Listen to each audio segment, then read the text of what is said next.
Hi, it's Steve. Today we'd like to show you how to change the lid switch actuator kit on your washer. It's a really easy job. Let me show you how we do it. Now, to remove the lid actuator kit on this style of washer, we first of all have to remove the lid. This type of washer uses nylon balls for lid hinges, and the way to remove them is simply to grasp the lid and pull sharply to pull it out of place. Now, often you'll find that those hinge balls have increased in size and will not pull off easily, or you run the risk of damaging the porcelain surface of the main top. So we're going to use a slightly different method. If the lid doesn't rock really easily side to side, don't try pulling it off, we'll pry it off. So what we'll need is a small pry bar and something to protect both the surface of the main top and the lid itself. So what we'll do is we'll take a small pry bar like that and just go into one side, an inch or two back from the edge, and simply pry up on it.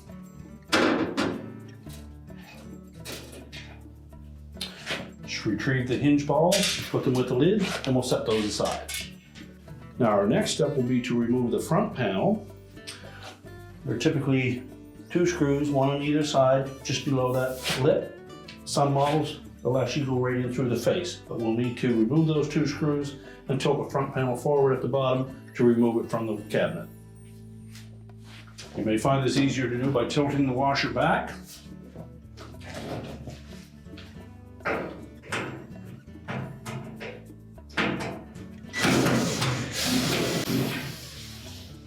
Now with the screws removed, we're simply going to pull that front panel forward at the bottom and then unhinge the 2 top spring clips that hook onto the lower edge of that main top. We can then set the front panel aside. Now next we're going to remove 2 bolts that go up through the top lip of the cabinet into the bottom edge of that main top. So a 3/8 hex head bolt.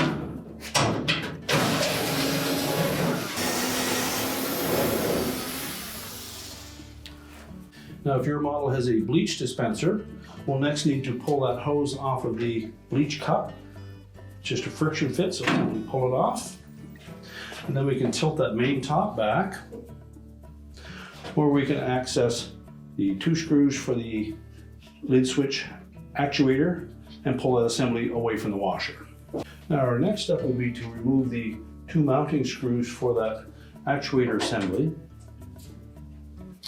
We can discard the screws because new ones come with the kit, but we do want to retain the little nylon washers that are on the original.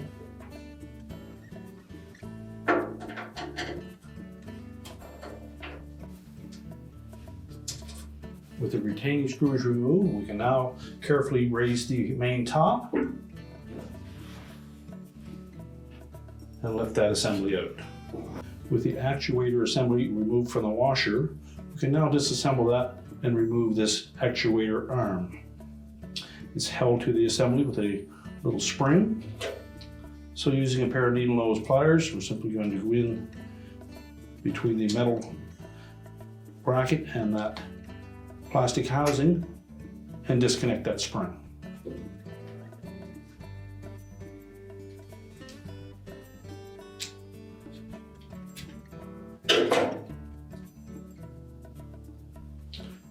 And then rotate that hook away from the housing. We can discard the old housing.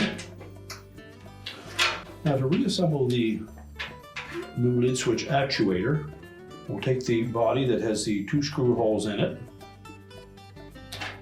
and with the opening facing down, we'll take the plunger assembly, slide that into place.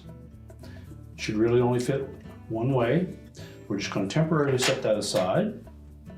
Now next we'll take that switch lever arm, and with the hooked end pointing down, we'll take our spring, and we'll take the long end of that spring, a long hooked end, and we'll attach it to the hole in that lever arm.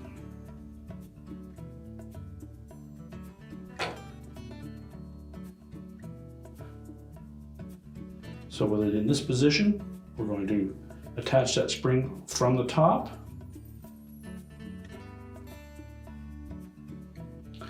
We can then just hold it upside down, and it should look like this. So holding the spring in place, we'll take our assembly, just pull the plunger back slightly, and then with the hooked end of that lever, we'll tuck it through that rectangular open, pivot it around, and then we're going to drop the spring down through the center. So if we hold that spring up against the actuator arm, we can then take a pair of needle nose pliers, grasp the hook end of it, and we'll attach it to the hole in the bottom of that plastic housing.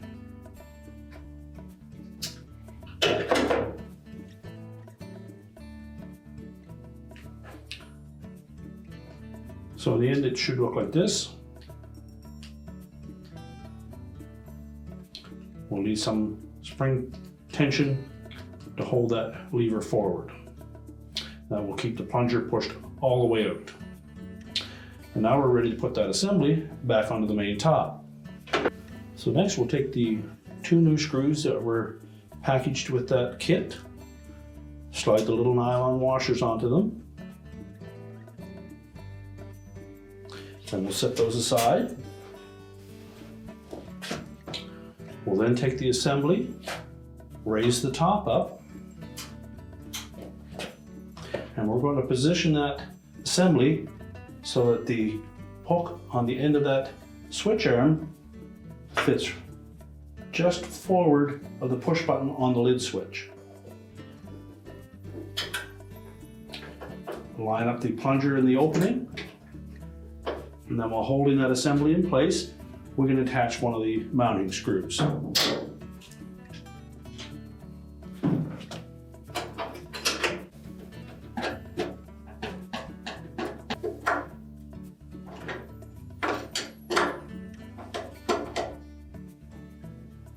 So tighten those 2 screws securely.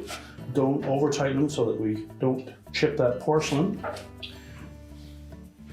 Just verify that the lever is in front of the lid switch, and as we depress the actuator button,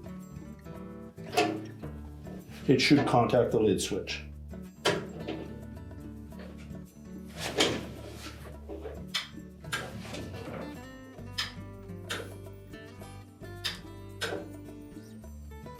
Now we can put the main top back down, and next we'll secure that to the cabinet and reconnect our bleach hose. Now when reinstalling the main top to the cabinet, take note, particularly on the right hand side, there's typically 2 holes here. Only one of them is threaded for the mounting bolt, and there will also be 2 holes in the cabinet. So we want to make sure that the bolt comes up through the hole that is closest to the front of that cabinet. So you may need to push the main top forward or backwards enough to line that up.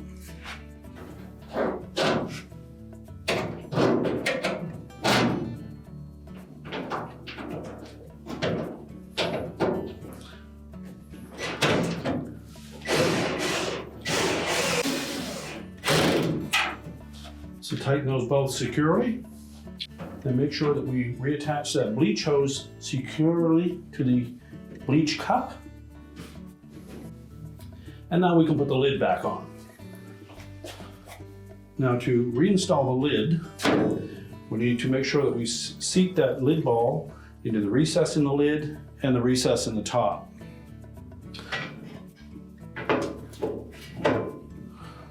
So pick one side or the other, and then keeping pressure against that, just hold it in place.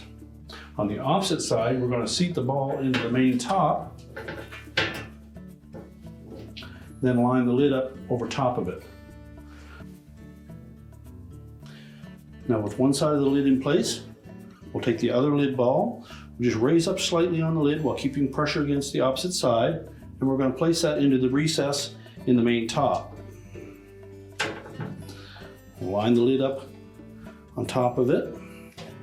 And just take a rag to use as a protective surface. Put it between the lid and the main top. Now with the rag firmly in place, we're next going to press down on that lid and try to engage that lid ball into the lid itself. We can pull the rag out of the way, verify that both hinges are in place, and now we're ready to put the front panel on. Now to reinstall the front panel, we want to make sure that we line up these two spring clips with two little notches that are underneath the leading edge of that main top. So tilt it out at an angle, make sure it's pressed firmly up against the top, is equal distance side to side, and while keeping some upward pressure on it, rotate it down into place. There should be a very tight gap across the top. Next we can put in the retaining screws on the bottom. On models that have the front panel screws hidden, those will go up at a bit of an angle. So either using a stubby screwdriver or take the washer back and then install them at an angle.